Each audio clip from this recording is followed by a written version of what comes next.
5 bagay para maiwasan ang pagdudruga. Una, edukasyon at kamalayan. Magbigay ng edukasyon sa sarili at sa iba tungkol sa panganib ng paggamit ng droga. Ang pagkaintindi sa mga panganib at epekto nito ay makakatulong para hindi na mag-eksperimento sa droga. Pangalawa, malusog na pamumuhay. Hikayatin ang sarili at ang iba na magkaroon ng malusog na pamumuhay, tulad ng regular na ehersisyo, balanseng pagkain, at pagkakaroon ng mga libangan. Ang masaya at masiglang pamumuhay ay nagbabawas ng tukso na gumamit ng droga bilang pagtakas o pang-iwas. Pangatlo, matatag na suporta. Pagyamanin ang malalakas na relasyon sa pamilya, mga kaibigan, at komunidad.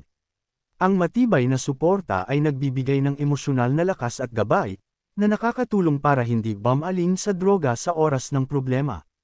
Pang-apat, humingi ng tulong mula sa propesyonal. Kung ikaw o may kilala kang may problema sa droga, humingi ng tulong mula sa mga propesyonal. Ang counseling, therapy, at mga programa sa rehabilitasyon ay maaaring magbigay ng mga kasangkapan at suporta para malampasan ang pagkakalulong.